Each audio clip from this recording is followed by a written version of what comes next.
Welcome to Aging on the Suncoast. I'm your host, Jason Martino. Many seniors face malnutrition or hunger issues on a daily basis. Critical decision making takes place regularly on how to prioritize a limited income, and for those who are homebound, these individuals face isolation and lack access to food resources such as grocery stores or food pantries. In 2017, Meals on Wheels America reported that 1.1 million Florida seniors are living alone. 757,000 are threatened by hunger, and 1.6 million live within or near the poverty line. The Area Agency on Aging of Pasco and Pinellas partners with organizations that serve seniors within their home and within their community. Without these partners, we could not achieve our shared vision to promote independence with better nutrition and also work to eliminate senior hunger.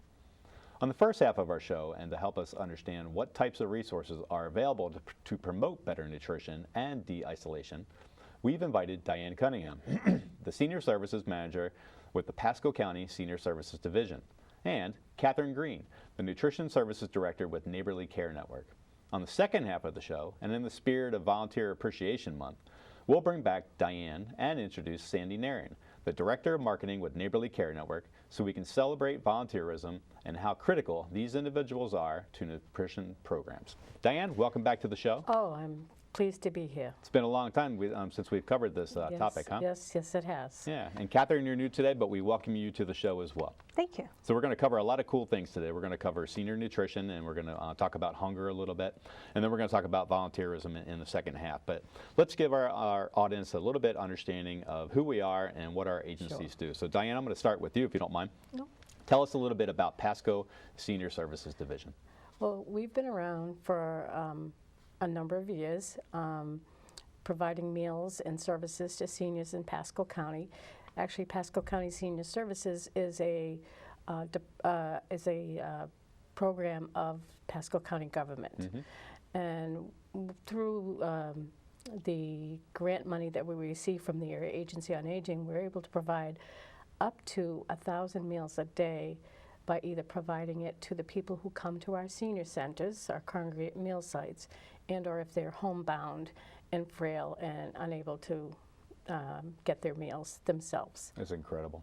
It's incredible. And the Area Agency on Aging has had a long-standing relationship with Pasco County government for a very long time. Yes, they have. Yeah. And besides the meal programs, we provide nutrition education and, more critically, nutrition counseling to these elders who maybe just lack information about keeping healthy while they age. Yeah, it's amazing what kind of information is out there, and I'm glad that you're in a position you can share it with them. And we're going to spend a great deal of time today talking about those individual programs and how they positively affect seniors. So, Catherine, welcome to our show again. And the Area Agency on Aging has had a very long-standing relationship with Neighborly Care Network as well. And but tell our audience a little bit about who Neighborly Care Network is and what they do primarily. Thank you for having me. It's a pleasure to be here. Well, Neighborly Care Network, we are a private, not-for-profit company. We've been around for over 50 years in Pinellas County.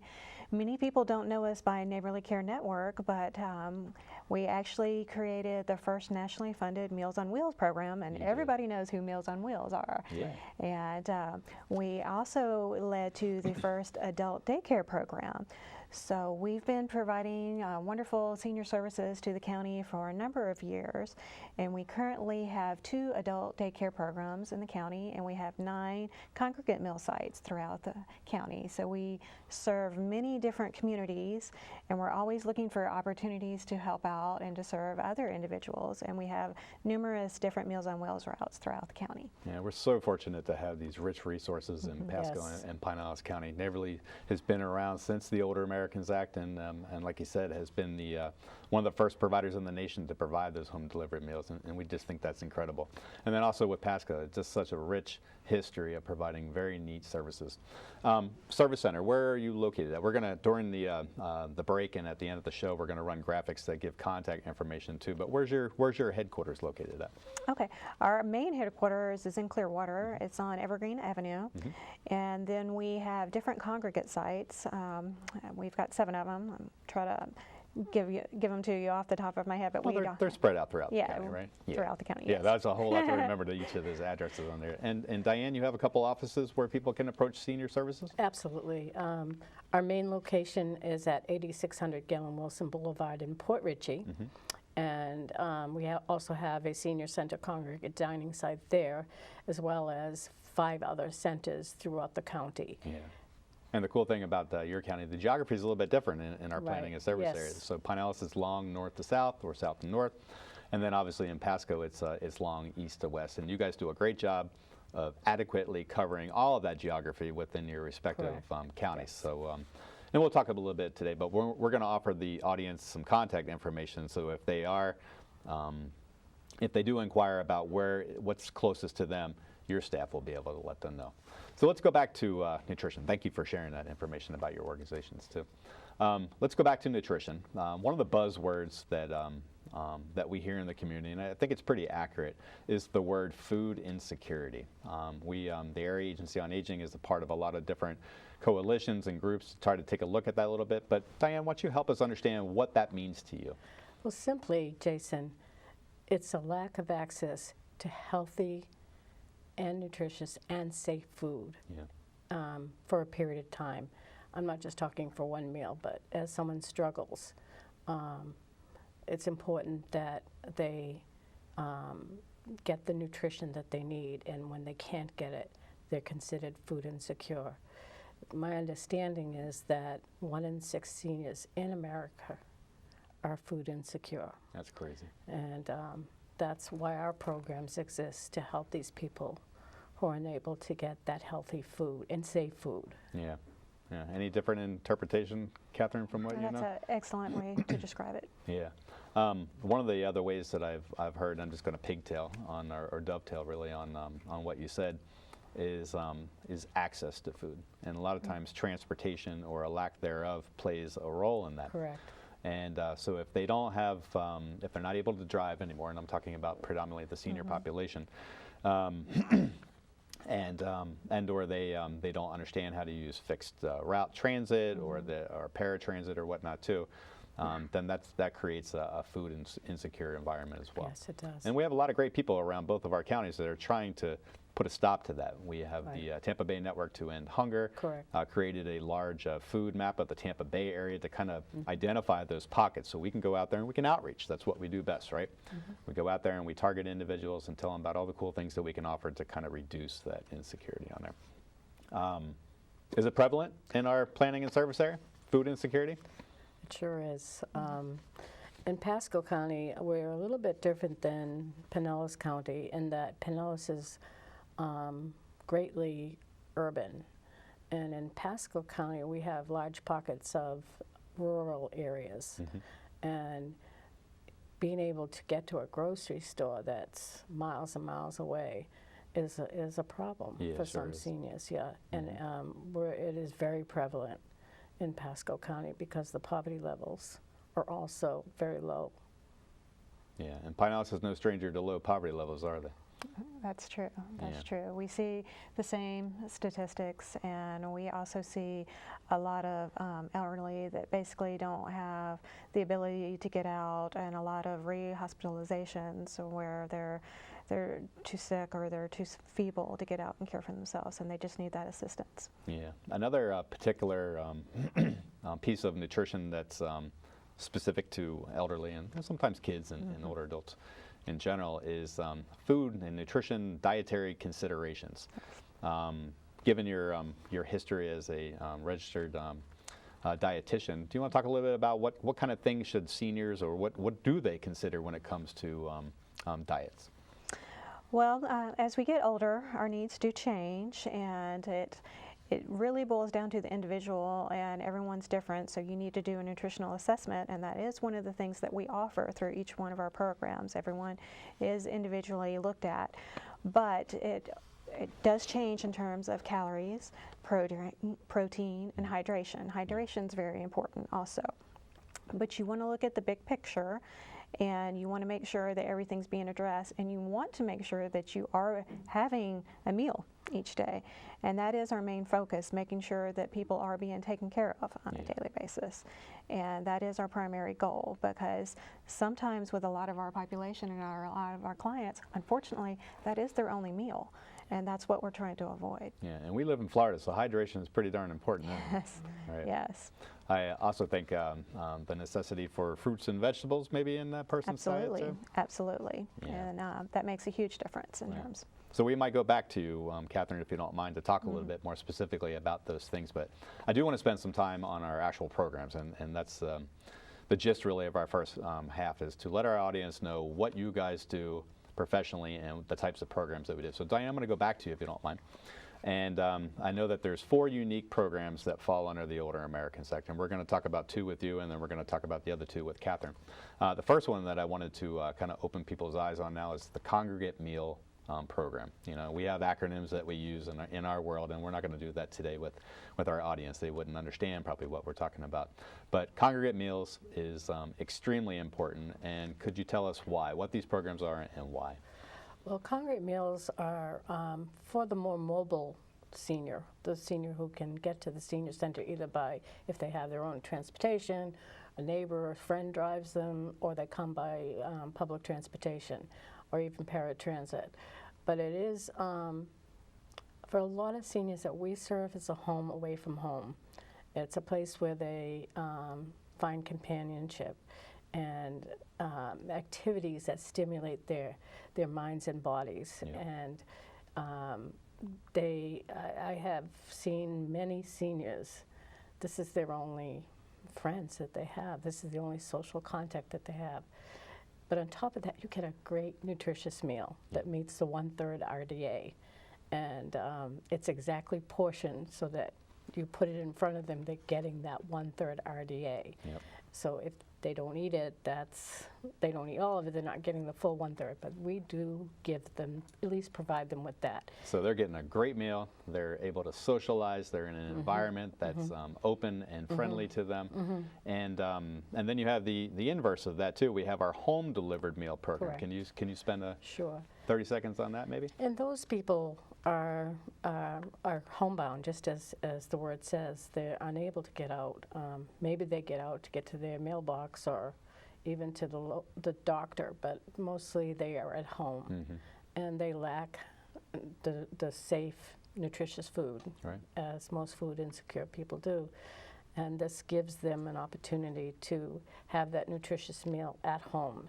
And these drivers that deliver the meals, the home delivery drivers or the Meals on Wheels drivers and/or volunteers that deliver the meals to home, they act as a safety net for those people, because a lot of times the driver is the only social contact the homebound person may have. So in addition to getting a nutrition meals, it's like a check-in. Yep. Is that they can see that this person's well and okay. And if not, they can report it back. All right, thank you. Let's talk a little bit about nutrition counseling. Okay. And what an asset to go along with home delivered meals or congregate meals. Can you explain a little bit what happens during a counseling episode? What's the intent? Absolutely. Well, we look again at the individual themselves, and we focus on what is the goal and what's going on with the individual. For instance, did the individual just come out of the hospital? Did they come from a nursing home? Are they on a special diet? Are they on a regular diet? And we develop a goal for that specific individual, and we look at the focus and their education level, and we basically gear the education to what are they going to understand and what do they want it to be. Yeah.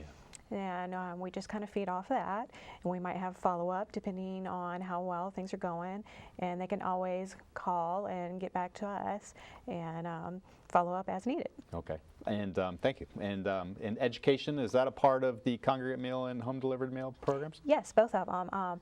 For the home delivered meals, we give them education via personal papers, and that goes with the meal. And at the congregate dining, it varies, and we give group discussions.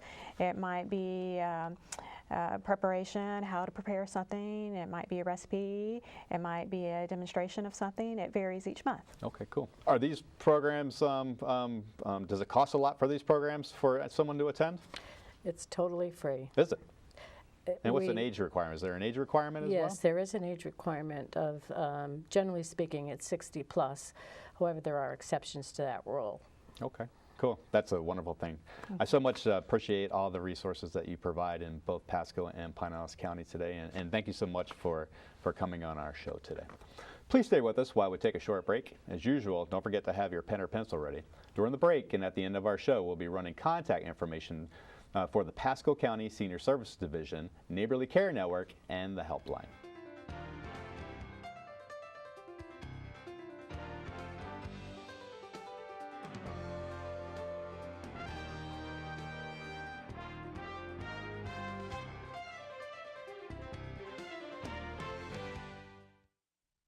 James is 70 and a writer whose joint pain has been a story in itself. His doctor prescribed a new medication that may not be affordable, even with James's Medicare Part D plan. James called Shine. Shine volunteer counselors can guide you to money-saving prescription assistance programs, including a program that helps pay Medicare Part D plan costs for limited-income seniors. Shine costs nothing but could save you time and money. More information is available at 1-800-963-5337. Welcome back to Aging on the Suncoast. During the first half of the show, Catherine Green and Diane Cunningham helped us understand who their agencies are and how they promote better nutrition for Pasco and Pinellas seniors. Let's move forward by bringing back Diane and welcoming Sandy Nairn so we can speak to volunteerism and their critical involvement in senior nutrition programs. Diane, thank you for coming back to the show. My pleasure. Glad you didn't leave. Me too. And Sandy, you're no stranger to the show. We've had you on multiple times, and you talk about some great points today. We talked about nutrition and volunteerism, and we're going to spend a little bit of time on volunteerism today. Wonderful. So, Sandy, why do we need volunteers? Well, we have lots of programs that need volunteers. One of them is our Meals on Wheels program, senior dining. We couldn't do these programs without our volunteers. They're vital to the program. If we had to pay for people to go out and deliver meals, I think we've calculated that it's about $1 million that it would cost us to deliver the meals if we paid for it. So they are a vital part of this organization, of all organizations that do Meals on Wheels. That's quite a lot of money that they help us leverage on that, isn't it? Definitely.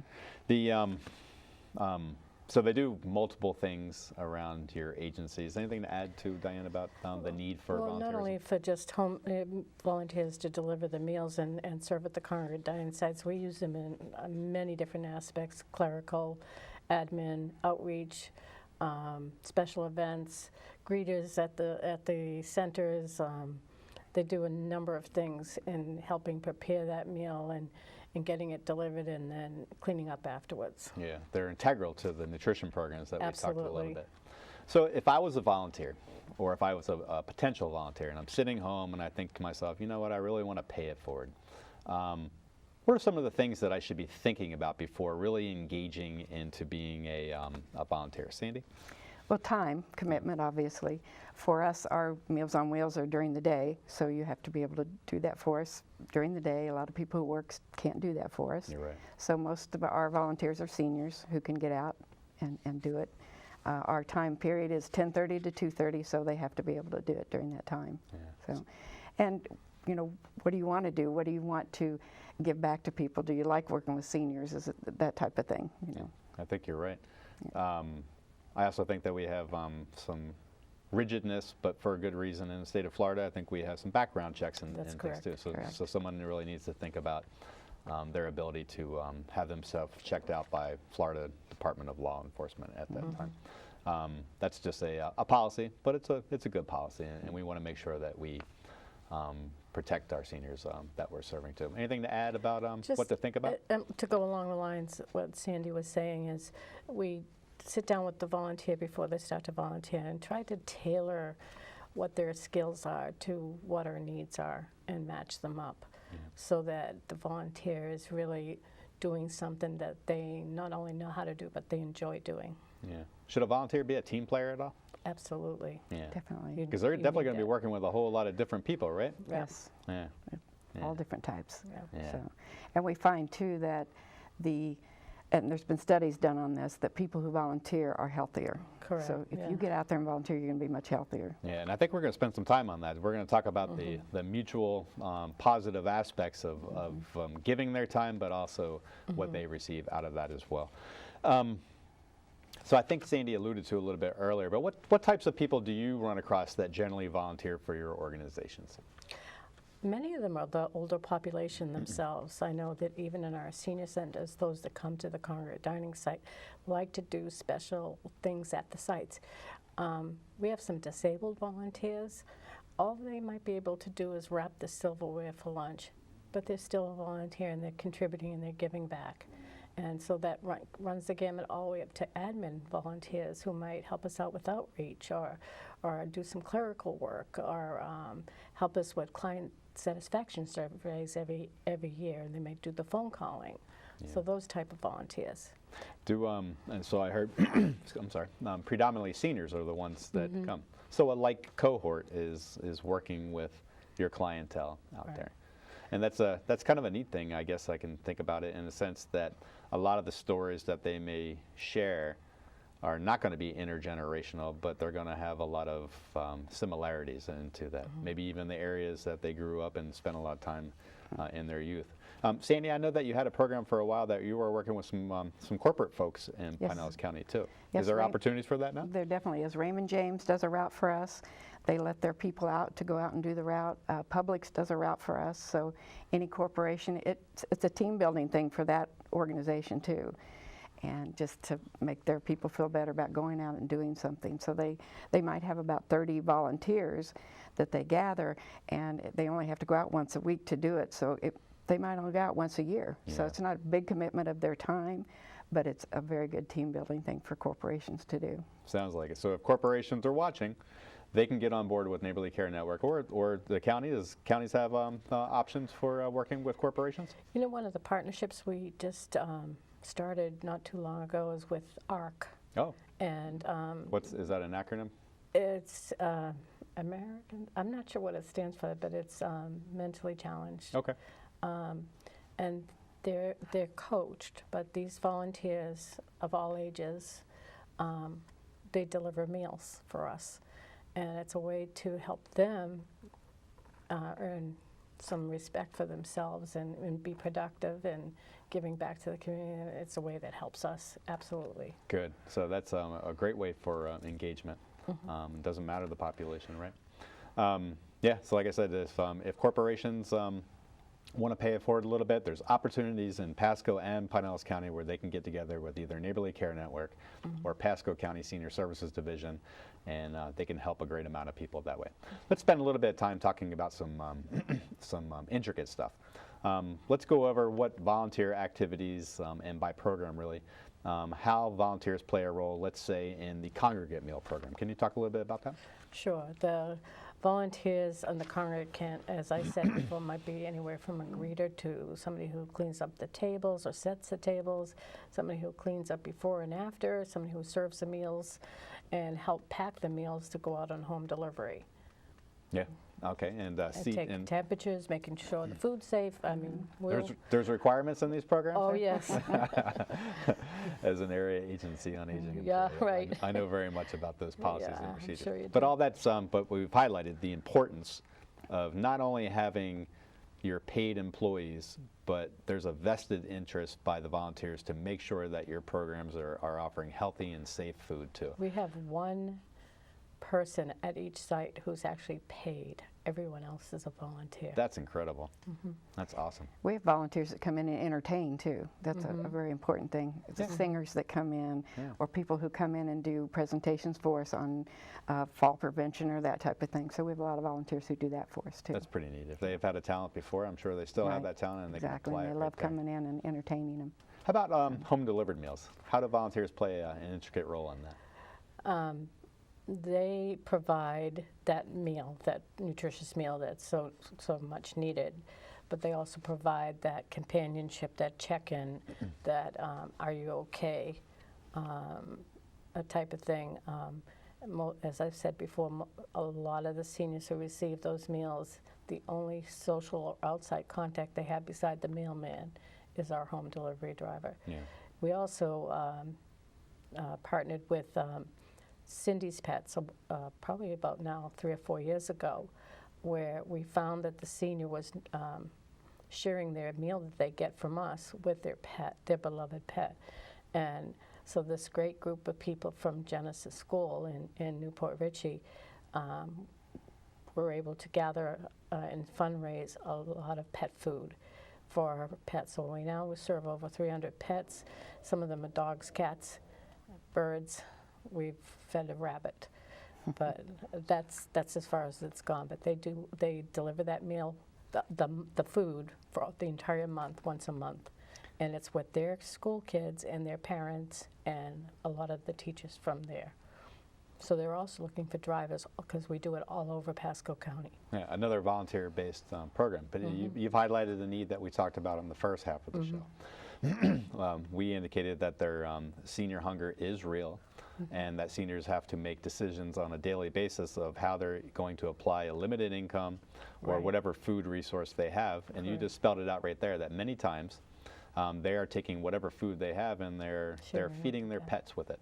So you both are smart enough to understand that and try to complement that with offering additional food for that pet so that senior can eat their own meal without having to feed Fluffy or the bird or the snake or what have you on that. And you're working with the Humane Society on we something partner like that, with right? Humane Society. We get a grant from Meals on Wheels America, and we take that money, and the Humane Society goes out and they do flea treatments or heart treatments or that type of thing. So it's more than just food for us. We can do some treatment with the animals too. That's great. So you said the key word in here, money, too. And I think we talked about it just the way you hinted at it, at least, that volunteers, because they can leverage our paid workforce to do the things that need to get done on there, that equates to $1 for our organizations. Can you guys speak to what that really is in dollars and cents?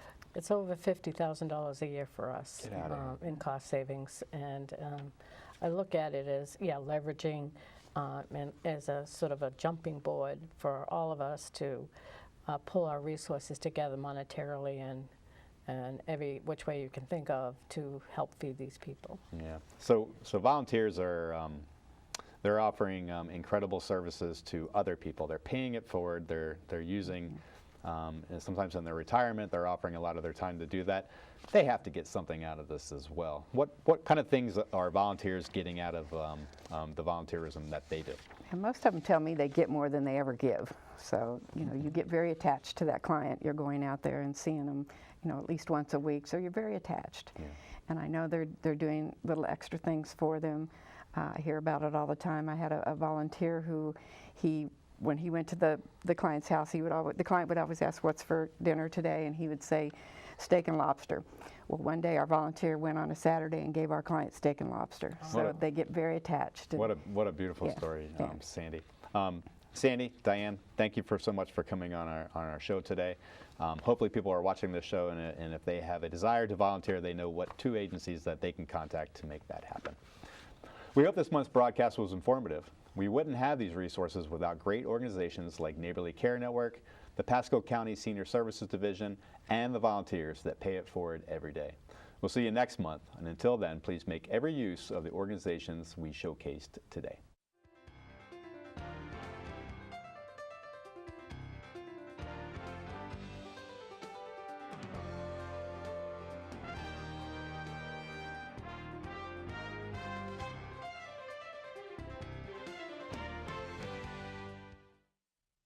James is 70 and a writer whose joint pain has been a story in itself. His doctor prescribed a new medication that may not be affordable, even with James's Medicare Part D plan. James called Shine. Shine volunteer counselors can guide you to money-saving prescription assistance programs, including a program that helps pay Medicare Part D plan costs for limited-income seniors. Shine costs nothing but could save you time and money. More information is available at 1-800-963-5337.